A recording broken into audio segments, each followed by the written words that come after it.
Hola, mucho gusto. Mi nombre es Alan Ramírez.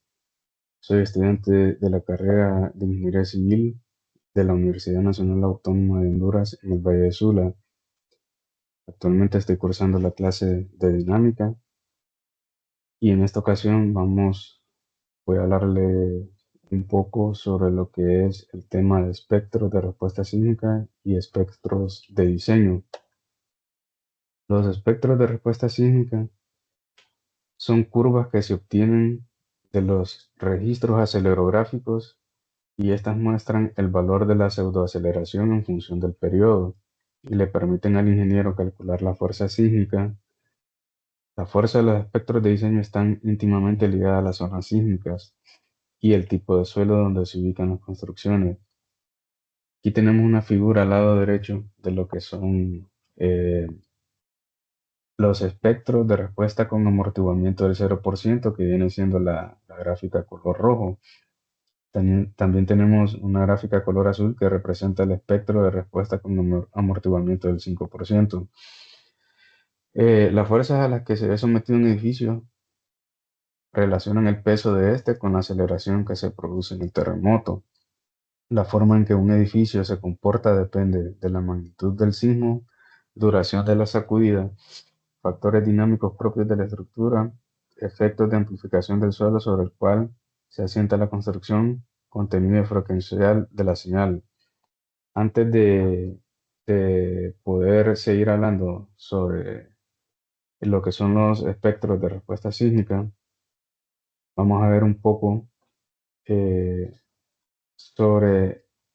vamos a hablar un poco sobre los dispositivos que utilizamos para poder obtener estos espectros.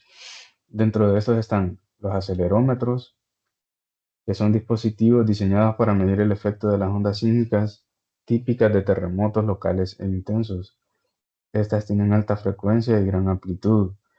El rango del movimiento del suelo de interés que miden los acelerómetros incluyen aceleraciones que van desde 0.001 hasta dos veces la gravedad y frecuencias de 0 a 100 Hz. Hay instrumentos que pueden registrar niveles de hasta 4 veces la gravedad y rangos de frecuencia más altos, pero usualmente no son necesarios niveles y rangos tan extendidos. También tenemos lo que son los sismógrafos. Un sismógrafo o sismómetro es un término genérico utilizado para describir un dispositivo que detecta y mide el movimiento del suelo debido a un terremoto de muy baja intensidad o que tiene un epicentro lejano, que hasta puede ser en otro país. Típicamente la respuesta que se mide es la velocidad del suelo.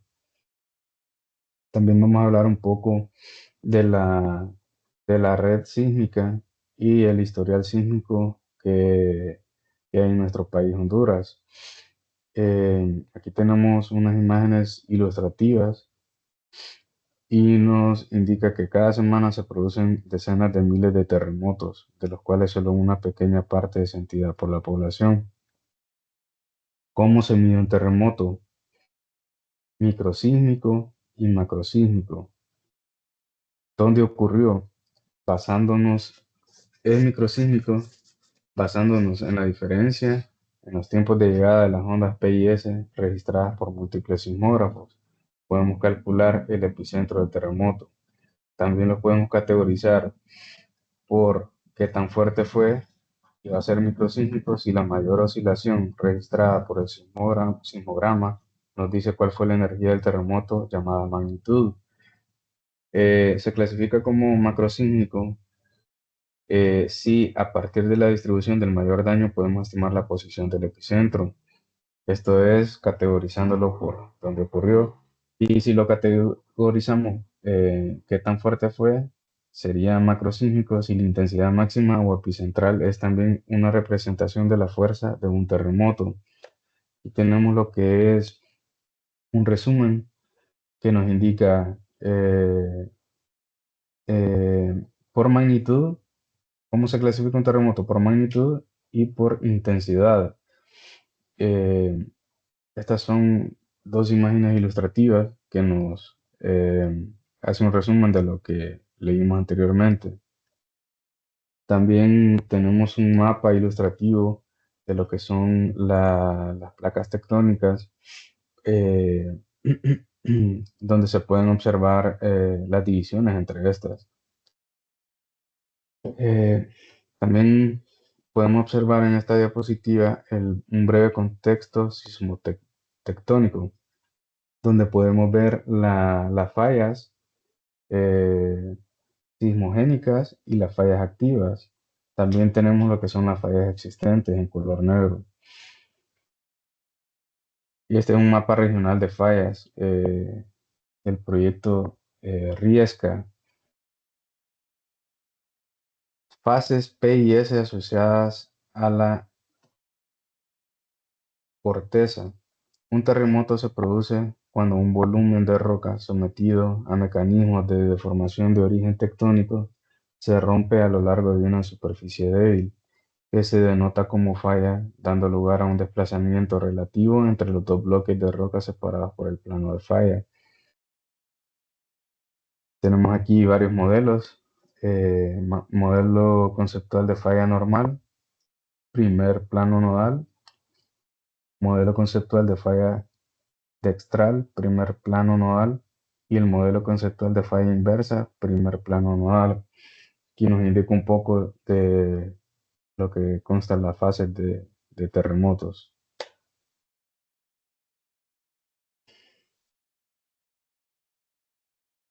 Eh, También vamos a hablar un poco de lo que es la red sísmica de Copeco, que es la Secretaría de Estado en los despachos de gestión de riesgos y contingencias nacionales.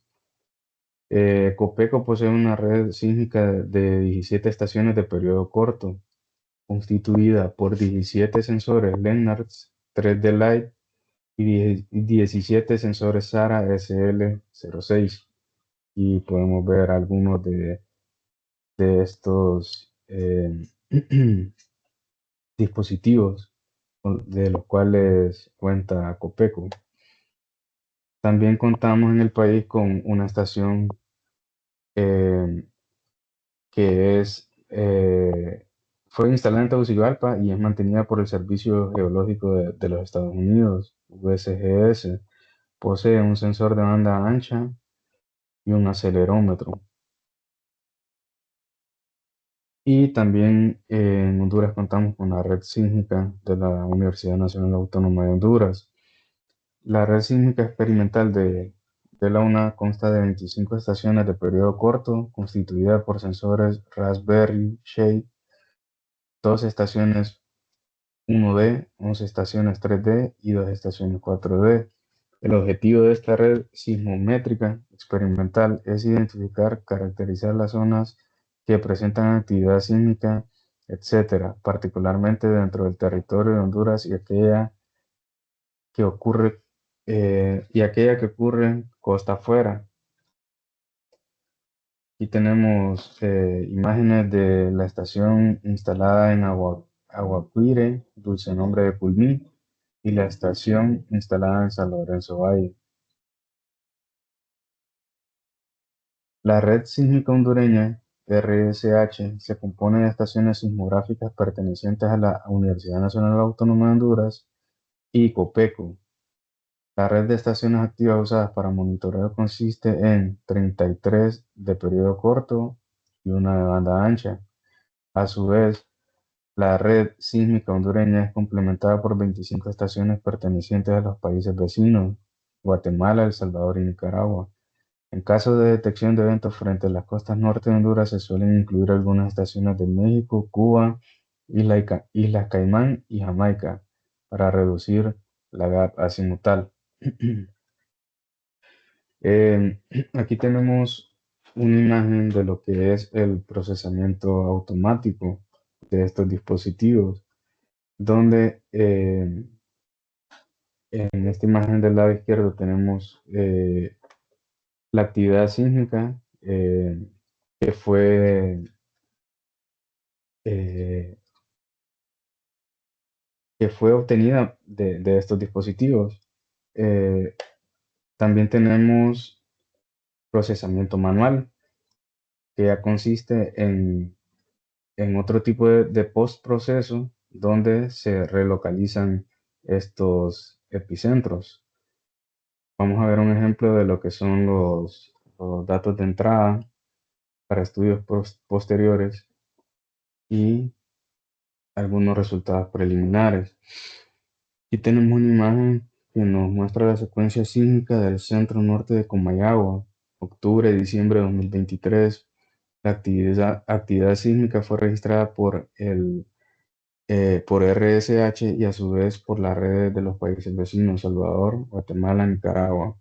Más de 100 sismos se detectaron, al menos 4 de ellos fueron sentidos en gran parte de Honduras. Por ejemplo, este de magnitud 5.0, el 14 de octubre del 2023, a una profundidad de 5.37 kilómetros. Aquí habla un poco de ese postproceso que se hizo a los datos obtenidos por los dispositivos, donde fue este el resultado preliminar y aquí se hizo la relocalización.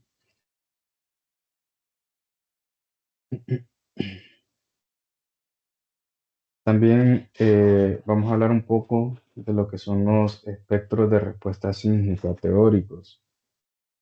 Estos espectros de respuesta obtenidos por dispositivos como los sismógrafos y acelerómetros también los podemos obtener de manera teórica, como nos menciona el Código Hondureño de la Construcción, donde nos especifica en el ítem 1.3.6.5.7 que nos habla de los espectros de respuesta, donde nos dice que estos espectros de respuesta a ser utilizados por el procedimiento de análisis modal descrito en esta sección se definen a continuación y están graficados en la figura 1.3.6-1.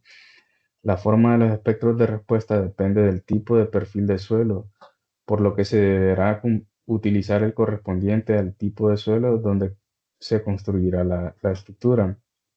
Los periodos característicos T sub A y T sub B y el factor exponencial E para los diferentes tipos de suelo se indican en la tabla 1.34-2.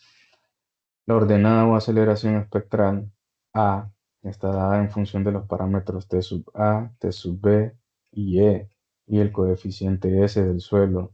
El factor sísmico Z corresponde a la zona sísmica del sitio y el periodo modal T en consideración.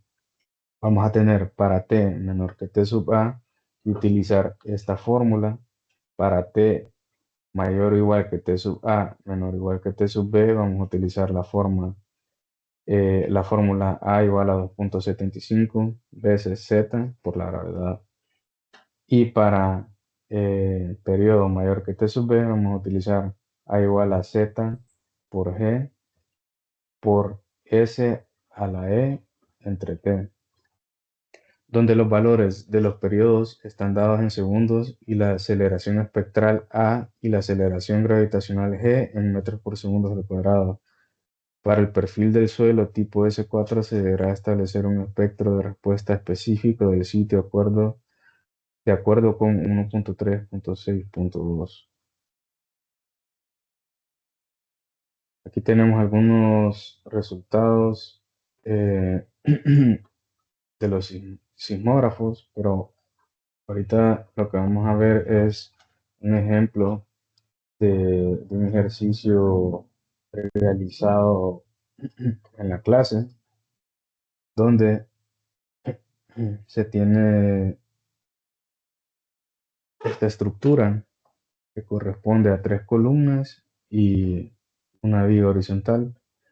Entonces, para que podamos ver un ejemplo de lo que es la realización de estos espectros, nosotros procedimos a calcular toda la información necesaria para poder llegar a graficar los espectros.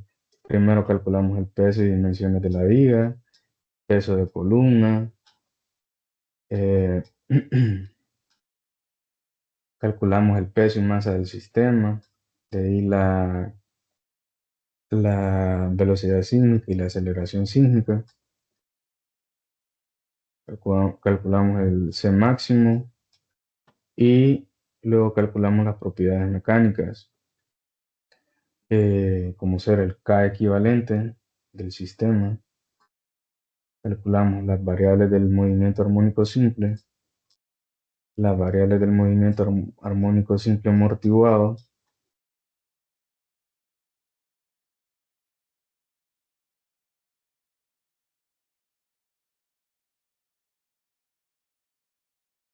y de ahí procedimos a calcular los espectros de diseño. La información que ustedes ven aquí fueron sacadas del CHOP 08 en la página 122. Podemos ver el factor dependiendo del suelo. En este caso era un suelo S3, donde el coeficiente S es igual a 1.5. El RW en este ejercicio es igual a 5 y el factor de importancia igual a 1. Entonces, como vimos en el shock, tenemos lo que son estas fórmulas, donde se hizo una tabla, donde tenemos en esta columna lo que es la, la aceleración y tenemos en esta lo que es la aceleración de diseño. Entonces, al graficar esta columna del lado derecho nos va a dar el espectro de diseño y aquí en esta lo que nos va a dar es la aceleración. La aceleración teórica, que es como se mencionó anteriormente, que no la podemos calcular teóricamente y es la información que también nos brindan los sismógrafos y los acelerómetros. Entonces la gráfica queda algo así cuando lo resolvimos en la clase y al ingresarlo en una tabla de Excel también nos brinda lo que es esta gráfica. Si se fijan en el espectro de diseño, ya se considera un factor de seguridad donde donde garantizamos que la estructura no va a entrar en resonancia eh, con la frecuencia del sismo en este caso. Esto es todo. Mucho gusto.